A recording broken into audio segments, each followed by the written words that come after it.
माझे पेपर नीट ठेवत नाहीत. आल्यावर म्हणतील अश्विनी हा पेपर कुठे आहे, तो पेपर कुठे आहे, मला दे. हे पण ना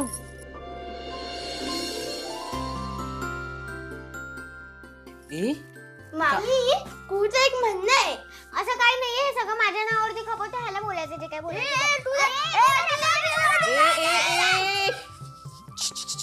काय काय भांडताय काय तुम्ही? बसा इथे दोघही बसा. काय झालं, काय हवंय तुम्हाला?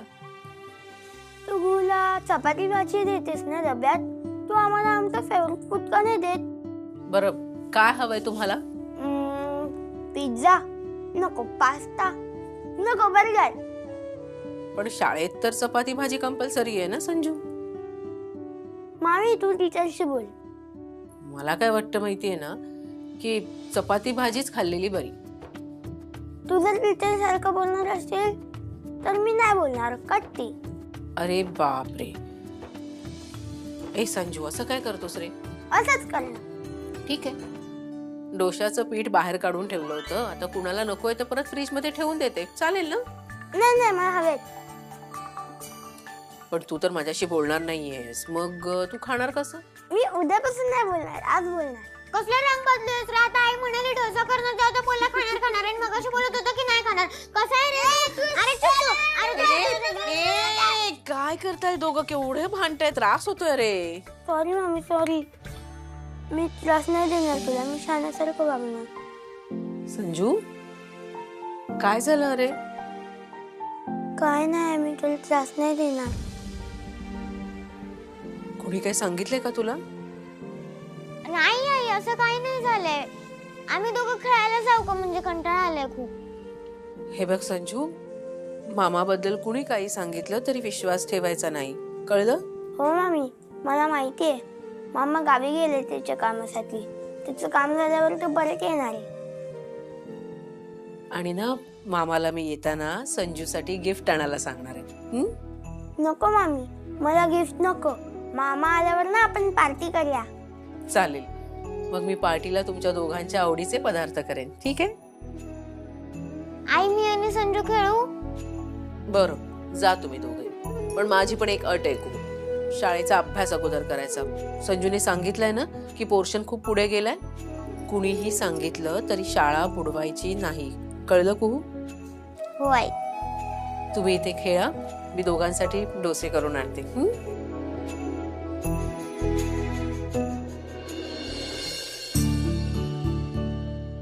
अगं माई, तू कधी आलीस? मगाशीच आले मी. मी संजूसाठी डोसे करते, तुझ्यासाठी पण टाकते. नाही नाही, मला नको. अगं नको काय म्हणते, निदान लिंबू सरबत तरी घे. आई तुम्हाला पण करू का? नाही नको आशू, अगं खरंच नको काही. ए नाही मी करते, आलेच. तू पण काय नको म्हणते? हिचं ना काही कळेनासच झाले. कधी नीट असते, कधी कोणाचं काही ऐकूनच घेत नाही. उज्ज्वला ताई, तुम्हाला चालणार असेल तर आशूला काही दिवस मी आमच्या घरी घेऊन गेले तर चालेल का? कल्पना चांगली आहे, तिलाही थोडा बदल मिळेल आणि माझी इथल्या बायकांच्या कटकटीतून थोडी सुटका होईल. तरी 13व्याचा विधी झाल्याशिवाय कसं घेऊन जाणार तुम्ही?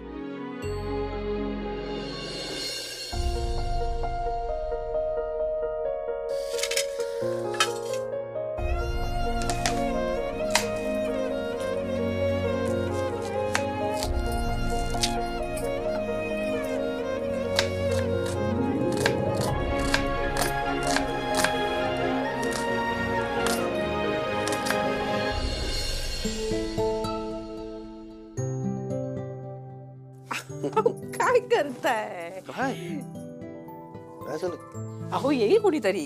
येऊ दे, त्यात काय? ती बघ मयोनी को आल्या. अरे येऊ दे, बघू दे. ते नाही कळलं त्याचे बाबा कसे रोमॅन्टिक आहेत. आई बाबा बाहेर बसलेत. अरे मग त्यांनी बघितलं तरी चालेल. त्यांना कळेल ना त्यांच्या मुलाचं त्याच्या बायकोवर किती प्रेम आहे. अश्विन ऐक ना, माझं तुझ्यावर खरंच खूप प्रेम आहे. आणि सांगू तुला, आपण कितीही मोठे झालो, म्हणजे आपल्याला अगदी नातवंड झाली, तरी सुद्धा मी तुझ्यावर तेवढंच प्रेम करतो. आयुष्याच्या शेवटच्या क्षणापर्यंत मला तुझ्यावर प्रेम करायचं. हो का? येस. माझा रे विश्वास बस. डायरेक्ट माझं प्रेम डिनाय काय करतेस? विश्वास करा बसत त्याच्यात. मग मला पुरावा द्या. पुरावा? आता प्रेमात पुरावा वगैरे असतं. चल, प्रेम हे प्रेम असतं. तुमचं खूप प्रेम आहे ना माझ्यावर. डेफिनेटली. माझ्यासाठी तुम्ही हवं ते कराल. काहीही. मग हे जे कांदे आहेत ना ते चिरून द्या मला. कांदे? अगं बायकोला सांगितलं ना की काय हवं, का ती गाडी मागते, घर मागतात, मुझे चांद पे लेके चलो असं सांगतात. मग कांदे हवे. नुसते कांदे नाही, बारीक चिरून हवेत मला ते. कांदे नको यार, डोळे जळतात, पाणी येतं डोळ्यात. मी नाही. डोळ्यातनं पाणी येतं का? मग ठीक आहे, नारळ खाऊन द्याल का? काय चाललंय? नारळ काय? मी नाही खावत. चल. अरे हे सगळे एक्सेप्शन आहेत. हे प्रेमात बिमात असतं, असं काही नसतं. कांदे बिंदे हो, याला काय अर्थ आहे? आता तुम्ही मला म्हणालात ना तुझ्यासाठी हवं ते करेन. मग एवढ्या गोष्टी करू शकत नाहीत? असं नाही ग, पण असं कांदे कुठे आता? असं असतं का प्रेम? म्हणजे आपण म्हातारे झालो, आपल्याला नातवंड झाली, तरी तुम्ही मला काही स्वयंपाकात मदत नाही करणार, हो ना? असं असं नाही. म्हणजे मग कसं? प्रेम वेगळं असतं. आम्ही तो दाखवतो. अगं अश्विनी, जेव्हा बघ चहा मस्ते राही.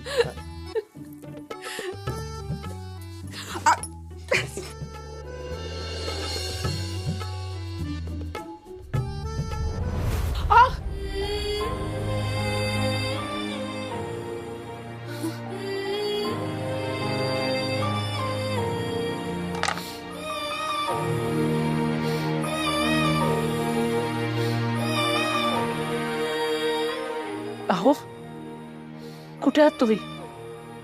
लवकर परत या ना, मला तुमच्याशिवाय अजिबात करमत नाहीये.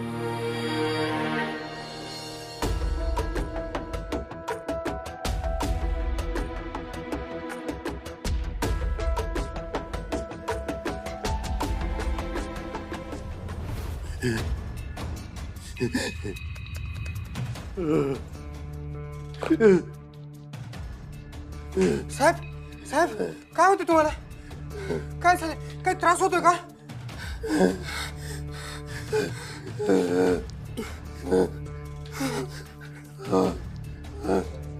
साहेब, साहेब, हे औषध घ्या.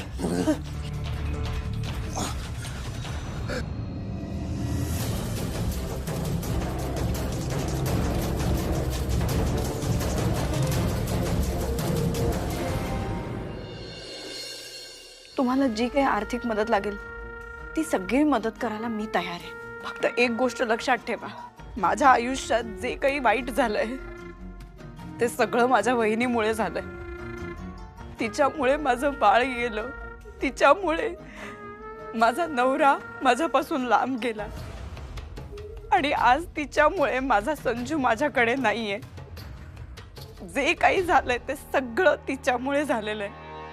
माझा दादा गेला, त्याचं मला खूप खूप वाईट वाटतंय. माझा सगळ्यात मोठा आधार होता माझा दादा म्हणजे. पण तिच्याबद्दल मला काडीची सिंपती नाही वाटत आहे.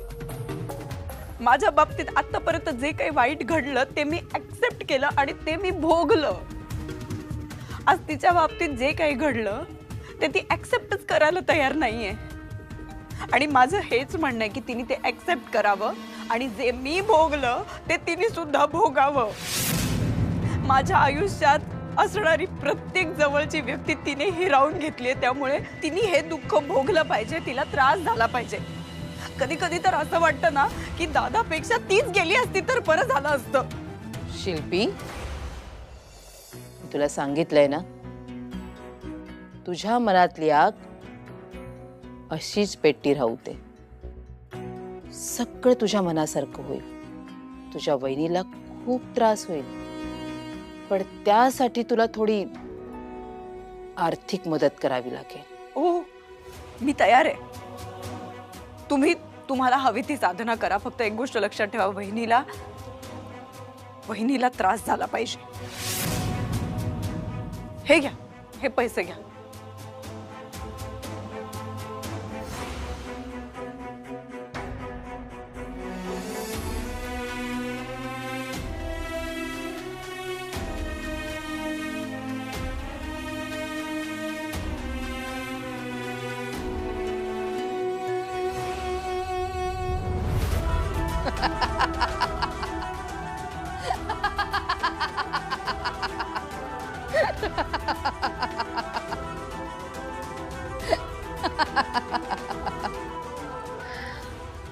आता खरा खेळ सुरू झाला.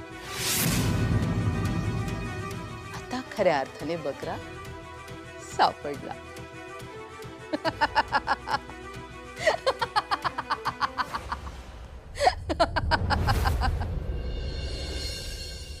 आई, शिल्पी तुला पण आणते. नाही नको मला, अगं नको, खरंच नकोय मला.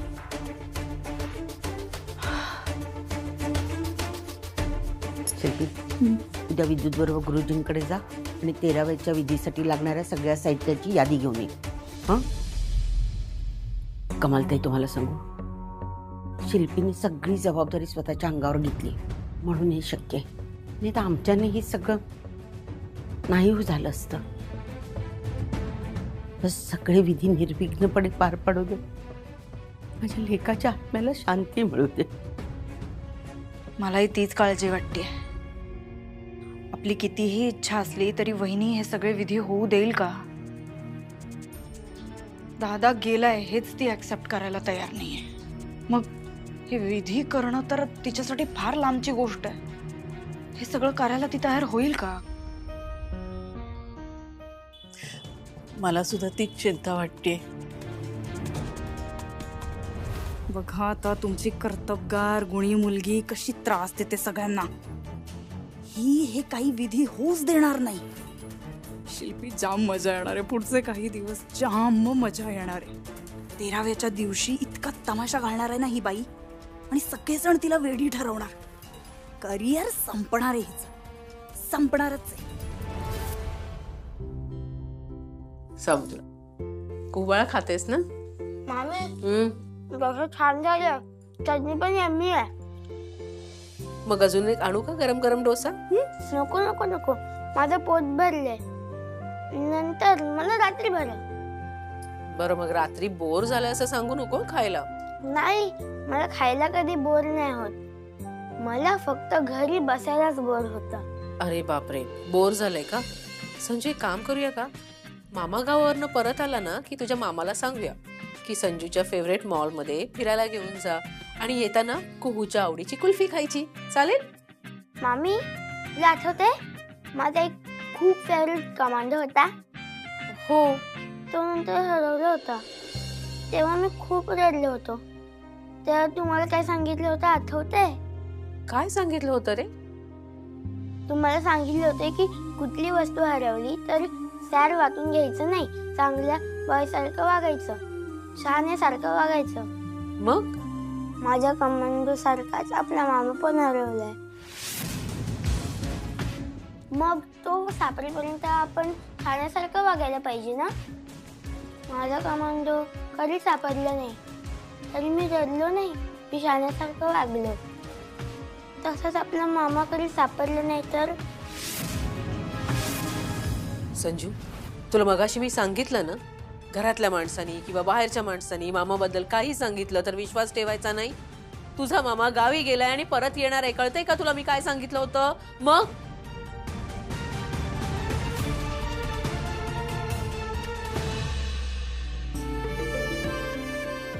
संजू, तुला काय हवं असेल तर सांग, मी बाहेर आहे.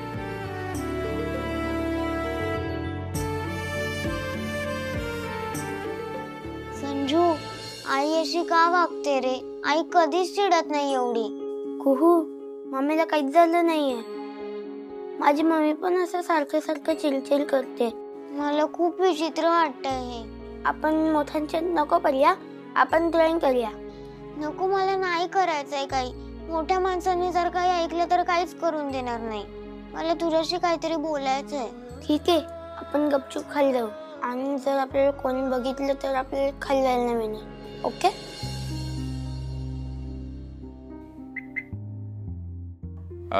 बाबा, डेथ सर्टिफिकेटचं काम झालंय. क्षत्रिय कार्यालयामधून फक्त ते कलेक्ट करायचंय. ते कलेक्ट केल्यानंतर मी बँकेत जाणार आहे, कारण का श्रेयसच्या नावावर जेवढे अकाउंट्स आहेत ते सगळे बंद करावे लागतील.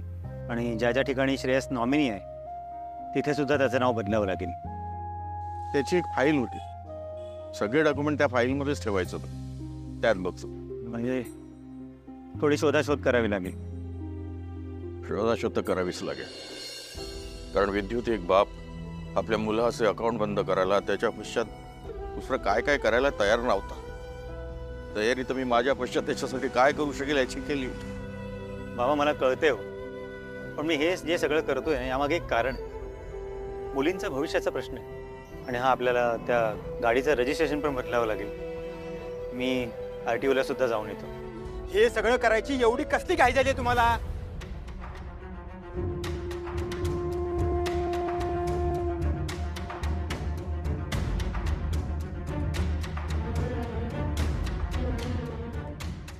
बाबा मी हे सगळं करतोय का?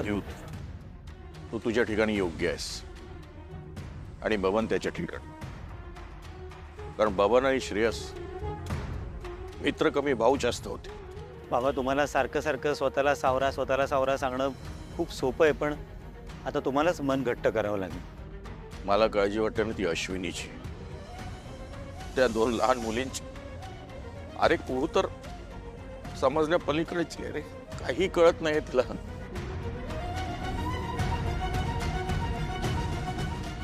बाबा